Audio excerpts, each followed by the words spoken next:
حضرت آمینہ کہہ رہی ہیں حضرت عبداللہ کے وصال کی خبر ملی، بڑا دکھ تھا نا، بڑا دکھ تھا، بیوہ ہو گئی ہے، بہت دکھ ہے۔ میں بیٹیوں سے گزارش کروں گا نکاح ہو جائے، اللہ کرے کسی کے گھر کی عزت بنو تم، آج باپ کے گھر کی عزت ہو، کل شوہر کے گھر کی عزت بنو، اور صرف گھر کی عزت نہیں اس کے دل کی ملکہ بنو۔ اللہ تمہارا اخلاق اتنا خوبصورت کر دے کہ جو کام صدیوں کے قلم نہ کر سکے ہوں وہ تمہارے 2 منٹ کی زبان کر دے۔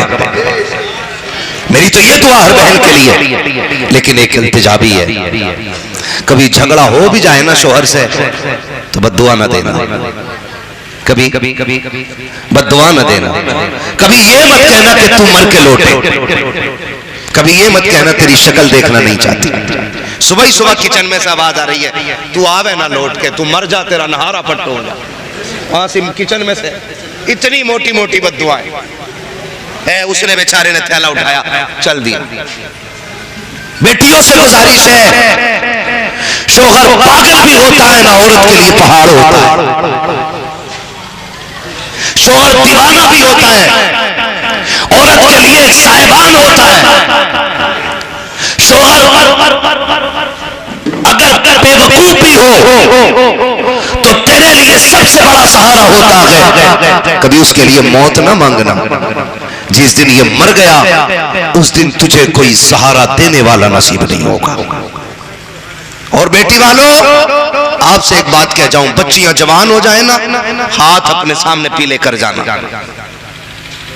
بہت کڑوی بات کہنے لگا ہوں، شاید بری لگ جائے کسی کو، میری یہ بات سن لیں کہ جب بیٹیاں اللہ دے نا اور بیٹیاں جوان ہو جائیں تو برابری کے چکر میں عمریں نہ گزارنا، برابری کے چکر میں عمریں نہ گزارنا کہ ٹکر کا رشتہ ملے گا تب بیٹی کے ہاتھ پیلے کریں گے۔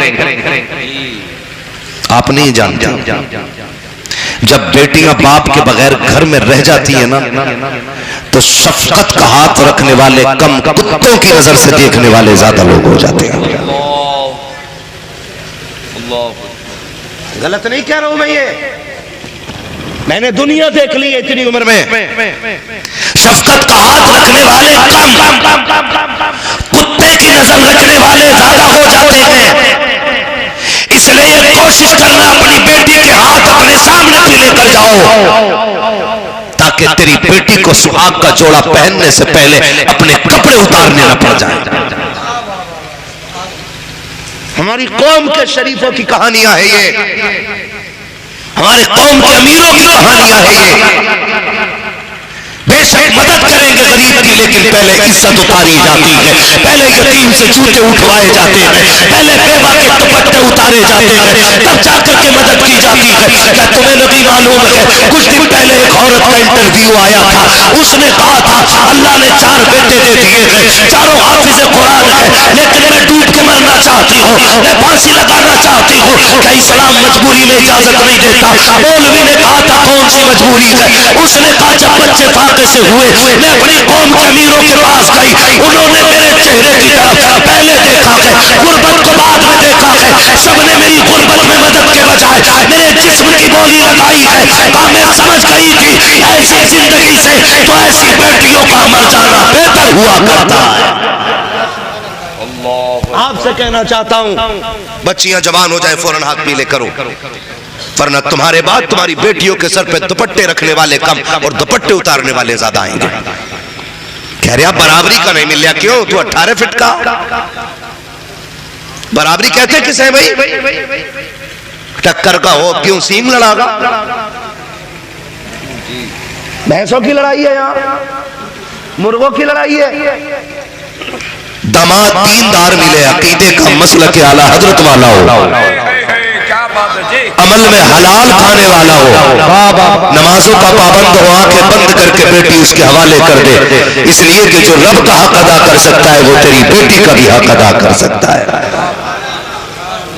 اور یہ بات بھول جاؤ کہ گھروں کے سکون پیسوں سے آتے ہیں، گھروں کا سکون محبت سے آتا ہے، گھروں کا سکون وشواس سے آتا ہے، گھروں کا سکون پیار سے آتا ہے۔ پیسے سے سکون، پیسے سے گدے خریدے جاتے ہیں، نیندیں نہیں خریدی جاتی۔ پیسے سے محل خریدے جاتے ہیں، خوشیاں نہیں خریدی جاتی۔ آتا تھا ابھی حضرت نے پڑھا تھا، فٹ پاتھ پہ سو جاتے ہیں اخبار بچھا کر، مزدور کبھی نیند کی گولی نہیں کھاتے۔ کھاتے کبھی مزدور نیند کی گولی؟ کیوں؟ کیونکہ نیند رب کے کرم سے آیا کرتی ہے۔ آپ اونچے محل میں ہو پھر بھی نیند نہ آ رہی ہونا تو دوا نیند کی نہ لا، اپنی زندگی کی کمائی پہ غور کر، کسی کی حرام کی کمائی کا پیسہ میرے مکان کی بنیادوں میں تو نہیں لگائے کہ جو چین سے سونے نہیں دے رہا ہے۔ یہ سوچ لیا کرو۔ حضرت آمینہ کہتی ہیں شوہر کا وصال ہو گیا، زمین بھی عرب کی، اور اتنا مشکل دور کہ جہاں بیوہ کو منحوس کہا جاتا ہے، جہاں بیوہ کو کوئی ایک نظر دیکھنا نہیں چاہتا۔ فرماتی اس ماحول میں میں بیوہ ہوئی، کہتی 3 مہینے گزرے تھے کہ میرے ماتھے پہ پسینہ آیا، میں نے یوں صاف کیا تو کہتی قربان جاؤں اپنی لال کے کہ میرے پسینے سے مشک و عنبر کی خوشبو آنے لگ گئی تھی، میرے پسینے سے مشک کی خوشبو آنے لگ گئی تھی۔ پھر میں ڈر کے بھاگی توڑی، جلدی دھوؤں کوئی سے سون کے یہ نہ کہے کہ بیوہ ہو کے خوشبو لگا رہی۔ کہتی جب میں نے دھویا نہ دوپٹہ تو جدھر جدھر سے پانی جا رہا تھا ادھر ادھر سے مشک کی خوشبو آتی جا رہی تھی۔ سبحان اللہ، یہ ولادت کی برکت ہے حضور کی۔ نبی کی امی کہتی میں نے بے شمار برکتیں دیکھی، کہتی پھر میرے لال کی جلوہ گری 12ویں شب میں ہوئی، اور کہتے شان سے تشریف فرما ہوئے کہ صاف ستھرے جلوہ گر ہوئے، سرما لگا کے پیدا ہوئے، بالوں میں تیل ڈال کے پیدا ہوئے، غسل کر کے تشریف لائے، اور آتے ہی میرے لال نے سجدے میں سر رکھا اور رب سلیم کی صدائیں دینے شروع فرما دیتے۔ حضرت آمینہ فرماتی میرا لال آ گیا، جلوہ گر ہو گیا۔ کہتے مکے میں نا بوا تھی، بیماری، مرض بڑی تیزی سے پھیل رہا تھا، تو دستور یہ تھا کہ مکے کی عورتیں بچوں کو بیوائیں لے جاتی تھی، دایائیں لے جاتی تھی بچوں کو دودھ پلانے کے لیے، اور پرورش کر کے 2 سال 1 سال بچے واپس کر جاتی تھی۔ کہتی کہ اس بار جتنی بھی دایا آئی نا سارے میرے بچے کو یہ سوچ کے چھوڑ گئی کہ یتیم ہے تو اس کے گھر سے ہمیں ملے گا کیا۔ کہتے سب نے یہ سوچ کے میرے بچے کو چھوڑ دیا کہ یتیم ہے، لیکن کہتے خدا کی قسم پھر کرم ہوا، ادھر حضور مکے میں پیدا ہو رہے ہیں، ادھر قبیلے بنو سعد میں خاتون ہے جس کو حلیمہ سعدیہ کہا جاتا ہے۔ بولو سبحان اللہ، تو میں آگے بات کروں، اگر آپ سے زیادہ تھکا ہوا ہوں، ٹھیک ہے؟ کیا نام تھا دایا کا؟ حضرت حلیمہ۔ حضرت کس قبیلے کی رہنے والی ہے؟ قبیلے بنو سعد، اسی لیے ان کو سعدیہ کہا جاتا ہے، ٹھیک ہے نا؟ جیسے مراد آبادی، رامپوری، بریلوی ہے نا، لکھنوی، اسی طرح قبیلے بنو سعد سے ہونے کی وجہ سے آپ کو سعدیہ کہا جاتا ہے۔ حضرت حلیمہ سعدیہ، آپ کہتی کہ میں بڑی غریب، قبیلے بنو سعد میں قحط پڑ گیا، گھاس ختم، ہریالی ختم، جانوروں کا دودھ ختم، گھر میں کھانا ختم، بچے فاقے سے ہو گئے، کہنے لگے دکھی دکھتے۔ کہتی اس دن میں نے خواب دیکھا، میرے خواب میں کوئی آیا اور مجھ سے آ کے کہتا حلیمہ اب دکھوں کی شام ہو گئی ہے، سکھوں کا سویرا آنے والا ہے، سکھوں کا سویرا ہونے والا ہے۔ کہا کہ مکے میں وہ آ گیا کہ جو کائنات کی تقدیر بدلنے والا ہے۔ یہ حضرت حلیمہ سعدیہ کہتی ہے، کہتی میری آنکھ کھلی، خواب لمبا ہے۔ حضرت حلیمہ سعدیہ اپنے شوہر سے کہہ رہی ہے سنو سرتاج، کہا کیا؟ مکے چلیں؟ کہا کیوں؟ کہا بچہ لے آئیں گے۔ کہنے لگے بھلے مانس، اپنے گھر میں ٹھکانہ بھی نہیں ہے، جو جانور ہے سواری کا اپنا وہ بھی کمزور ہے، اس کا پیر ٹوٹا ہوا ہے، مکے جانا آنا پھر غریبی، اور بچے لا کے کیا کرو گے؟ کہ ہو سکتا ہے اس بچے کی پرورش کرے اور کچھ ہمیں مل جائے اور اپنے گھر کا بھی گزارا ہو جائے۔ کہا ٹھیک ہے جب مرضی ہے۔ آپ شوہر کے ساتھ قافلے کے ساتھ چلی، لیکن قسمت کو کچھ اور ہی منظور تھی۔ قافلے کے ساتھ چلی نا تو سواری اتنی کمزور تھی کہ رک جاتی تھی، پھر قافلہ بھی رکتا تھا۔ قافلے والے کہنے لگے حلیمہ بات سن، یا تو ساتھ چل اور یا پھر ہمیں جانے کی اجازت دے۔ کہا کیوں؟ کہا بات یہ ہے کہ اگر تمہارے ساتھ رک رک کے چلی تو جو ذات راہ ہے نا وہ سارا ختم ہو جائے گا۔ آج تو قدم قدم پہ ہوٹل ہیں. پہلے کھانے کی بڑی دقتیں تھی, پانی کی دشواری آتی, آج تو ٹوٹی کھول دے تو بندی نہ کرتا کہ بل تیرا باپ تھوڑی میں دوں گا, چلندے سمر تو میرا چل لیا. وہ شرم کر یار, سمر تیرا چل لیا, بل تجھے دینا, لیکن حساب اللہ لے گا پانی کا. پانی ناجائز نہ بہایا کرو, ضرورت بھر پانی بہایا کرو.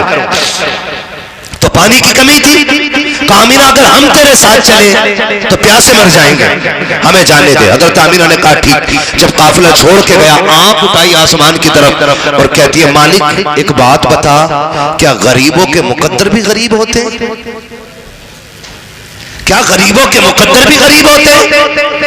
یا اللہ ایک تو تھے ہم غریب, اوپر سے پیچھے رہ گئے, ہمیں بچہ پہلی بار تو کوئی دیتا ہی نہیں, اور دیتا بھی تو یہ لے آئے گی, ہمیں کیا ملے گا؟ شوہر نے اداسی سے دیکھا, اب کیا کرے. حضرت حلیمہ سعدیہ نے کہا تھا میرے سرتاج آج تک میں نے رب کی ذات سے بھروسہ نہیں چھوڑا ہے, میں نے ہمیشہ صبر کا دامن پکڑا ہے. چلو ان کو ان کے نصیب کا ملے گا, ہم کو ہمارے نصیب کا ملے گا.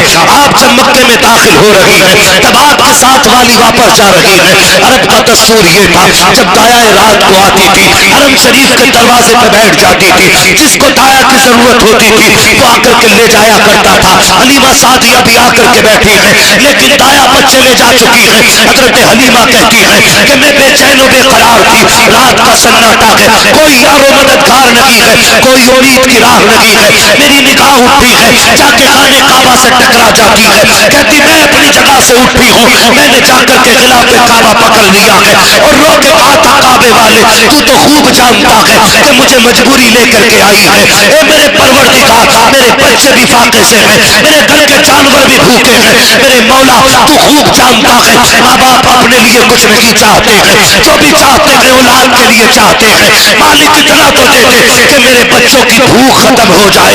مالک تجھ سے میں اربوں خربوں نہیں مانگتی, میں تجھ سے امیری نہیں مانگتی, بس اتنی مانگتی ہوں کہ میرے بچوں کا سہارا بن جائے. جیسی اتنا کہا ہے, غیب سے آواز آئی تھی, حلیمہ آنسو نہ بہا, آنسو پوچھ لے, تو صرف بچوں کے سہارے کی بات کر رہی ہے. ہم تیری گود میں کائنات کا سہارا دینے والے ہیں, ہم تیری گود میں کائنات کا سہارا دینے کا فیصلہ کر چکے ہیں.